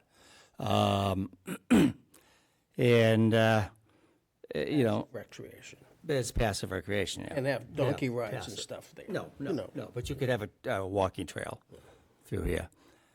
And in that sense, it's good. I don't know. I mean, I guess I'm okay on it. I don't know if I don't know if the town's getting screwed or not, but that's, I guess I'm to be worrying about. Well, I think if there was extensive discussion at town meeting as to this aspect, I'm not sure that it would have gotten the positive vote that it did. Because from at first glance, it looks like we've got a piece of property that's designated open space and it's going to be conserved because it can't be built on. And then we have the town saying, oh, we want it as conservation open space, and we're going to pay you $600,000 for that privilege, when it's already conserved, basically. And I think that's the thing that the town has to deal with. As word of this gets out to more people, they may have some input that they'd like to give us about whether or not they want the town to grant the position, the allowance in the offer to purchase that gives the town the out, if they don't get the permitting from this board, to undesignate it as open space. I don't know. Um, I don't know that I'm prepared to make a decision tonight without giving it some more thought and maybe getting some more input, Mr. Chairman. Well, I think it would be helpful maybe if we had somebody, I don't have that memo in front of me from Brittany. What exactly does that say? Can somebody read that into the record? Either. It's the certified town, it's the certified Article 11 that was passed at the, your town meeting. I see. And what does it say? Well, I'll read it. Article 11, open space acquisition. To see if the town will vote pursuant to the Community Preservation Act, General Laws, Chapter 44B, and other applicable authority to purchase certain parcels of property totaling 3.14 acres, more or less, located off Nottingham Drive at Assessors Map 142, Parcel 17, shown as a portion of Lot 55, as shown on a plan entitled Boundary Plan off Nottingham Drive, made by Merrill Engineers and Land Surveyors, and dated December 30th, 2024. That said land to be conveyed and managed by the Yarmouth Conservation Commission and used exclusively for open space, passive recreation, and land conservation purposes consistent with the provisions of Massachusetts General Laws, Chapter 40, Section 8C, 310 CMR 22, and under Article 97 of the amendments to the Massachusetts Constitution, and to fund such purpose. To fund such purchase, transfer $305,000 from Community Preservation Open Space Reserve, and transfer $300,000 from free cash, and further to authorize the Select Board and the Conservation Commission to file on behalf of the town of Yarmouth in all applications deemed necessary for grants and/or reimbursements from the Commonwealth of Massachusetts under Chapter 132A, Section 2, and further to authorize the Select Board and the Conservation Commission to negotiate any and all agreements and instruments associated with such purpose, and to further authorize the Select Board and the Conservation Commission to grant or accept perpetual conservation restriction on the property and limiting the use of the property as aforesaid. Said conservation restriction may be granted to the Yarmouth Conservation Trust or any other organization qualified and willing to hold such a restriction. Does that mean you have to? Okay, and so that passed the town meeting.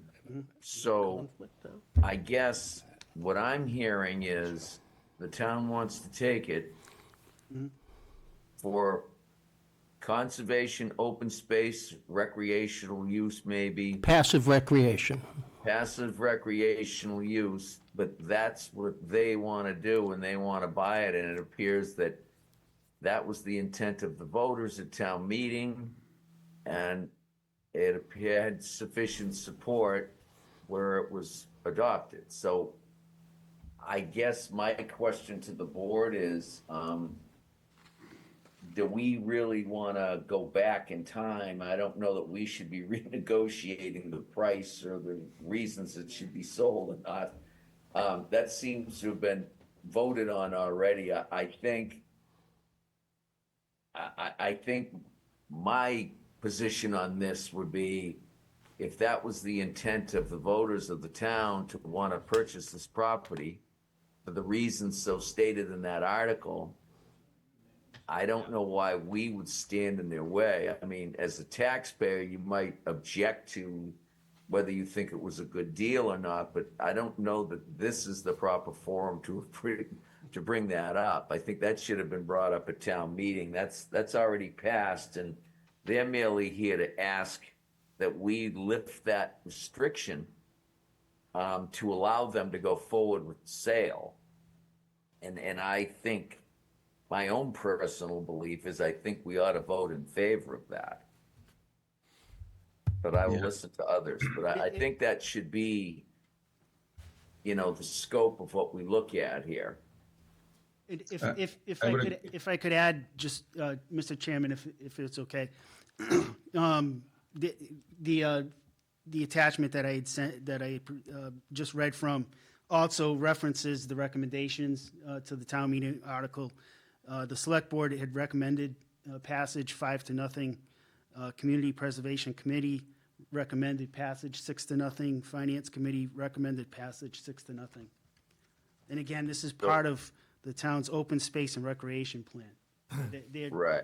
There's a goal in the town of Yarmouth to acquire open space, as, you know, as much as possible, to serve certain interests.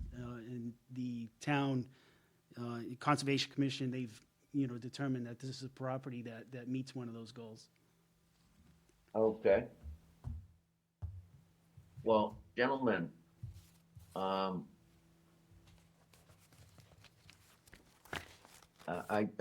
we, what are our thoughts here? I'm in favor of this. It's obviously the intent of the town at town meeting to purchase this and use it as stated, so I have no objections. I'm for it. Same. Okay. Mr. Panabianco? Same. I'm in favor of it. Mr. Martin? I'll be in favor. Now, Mr. Neitz? As I said before, I just don't like the fact that it wasn't Explained properly. explained at all on town meeting floor, except that the town had the opportunity to buy additional conservation land that abutted Bray Farm. It didn't say, I don't even recall it saying that the owner of the property was the Kingsway Trust, or that it was currently, and this is the most important thing, is that if it's conservation and open space now, and the town wants to own it because they want more conservation land, it doesn't make sense that it would happen. I don't think I can vote for it, and in all good conscience, I think that the town probably did the voters a disservice by not explaining it fully at town meeting.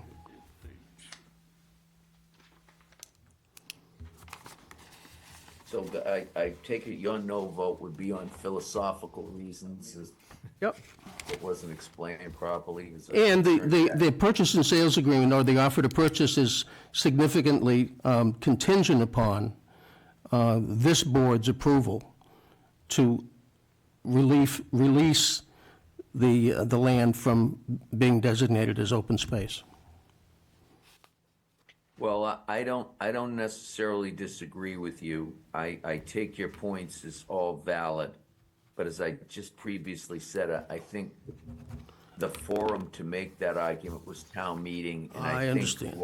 If we were to do that, we would be going against the voters, what they approved. And I don't think really we should do that as the Board of Appeals. I think we are really here to facilitate a lifting of this restriction as to what the town really wants it for. And they may have other plans for it too. Maybe they need it for something. We don't know. But I think the town has spoken. I think it was vetted. I think the selectmen weighed in, Conservation, Open Space Committee, all the committees weighed in. So, having said that, and if there's nothing else that the petitioner wishes to add at this time, I will, is there anyone in the audience that wishes to speak in opposition to this petition? Seeing none, I'll presume that the people remaining in the room, if they're going to speak, would speak in favor of it. We've already heard comments. So, if there's nothing else, I'm going to close the hearing to the public, open it up for board deliberations. Is anyone prepared to make a motion? I'll make a motion to approve the petition as presented. As presented, and that is to remove the open second. We have a motion made by Mr. Mantoni, seconded by Mr. Panabianco, to grant the relief requested, which is to remove the open space restriction placed on the proposed lot. And that was to modify decision 1321 dated October 16th, 1975. So that's what the motion is. Correct. Am I correct? Yes. I think we'd want some conditions on that. That'd be for conservation Well- and passive recreation Well, only. I do want to be careful on that because I don't want to do anything that's going to place a problem with this either by way of purchase or by way of land court. So, I mean, I think we understand what the representation was of the purchaser, because that was during an open meeting, the town meeting. So that's all on the record, what their intention is to do with the property. So I think really we are limited, council. I'll let you weigh in on this. I think we're really just limited to lift the restriction and not put another restriction on it. Would that be your opinion? Yes, that would be my opinion. My concern is another restriction may raise concerns as far as the, land court approvals. We have to file an A&R through the land court after we file our A&R with the planning board. So preferably what we'd like is just no restriction at all. We don't want to run into any kind of roadblock. There's grant money that could end up disappearing if we run into any kind of a roadblock going forward. So I think no restrictions would be preferable. So that we can avoid any kind of possibility of there being an issue that we'd have to, circle around and go through the entire process again. And at that point, we probably, or the town would lose the grant money. Okay. Does everybody understand that? Yes. Okay, so any further discussion from the board? Okay, so we have a motion made by Mr. Mantoni, seconded by Mr. Panabianco to remove the open space restriction placed on the proposed lot by way of decision 1323 dated October 16th, 1975. We're going to take a roll call. Mr. Martin? Aye. Mr. Neitz? Nay. Mr. Mantoni? Aye. Mr. Panabianco? Aye. And I'm an aye. That's 4 in favor, 1 opposed. The request passes. As you're aware, sir, there is a 20-day appeal period. Once this is clocked with the town clerk, after that time elapses, Dolores will contact you and you can come get your release, I guess, or our decision, and record it in the over at the Registry of Deeds. Perfect. Thank you very much. All righty, thank you very much, and we wish everybody the best. Thank you. Merry Christmas. Merry Christmas. Okay, we have a few other items here. To I think we Kingsway. need to approve some minutes. Yes, Mr. Chairman. Just had my minutes in front of me, too. This stuff All right, have a good night. It would be for conservation purposes. Okay. The minutes dated, It also does say they can give it to Yes, exactly. okay, where'd my minutes go? Somebody have the minutes? Yeah, I got them. October 23rd, 2025. Okay, do we have a motion to approve those minutes? So moved. Second? Second. Anybody? Second? All those in favor, please signify by saying aye. Aye. Aye. Aye. Any opposed? Hearing none. We have one more set of minutes, Dolores? Yes, Mr. Chairman, November 13th, 2025. I'm not we sure I have a should have motion? seconded that. I'm not sure I should have seconded that because I wasn't there, I don't think. Was I there? Yes, The first set of minutes, October 23rd, 2025, was everyone except Mr. Panabianco. November 13th, 2025 was everyone except Mr. Neitz. Okay, so we have a motion on the minutes for the November minutes. Yes, so moved. So move to accept. Okay, moved by Mr. Panabianco, seconded by whom? Second. Mr. Seconded by Mantoni? Mr. Mantoni. Any discussion? Hearing none. All those in favor, please signify by saying aye. Aye. Aye. Any opposed? Hearing none. Do we have a motion to adjourn? Yes, So I'll moved. make, so moved. Okay. We don't have a second. No one wants to leave. I'll Second. second that. That's a second. Okay, all those in favor? Aye, Aye. Aye. Okay.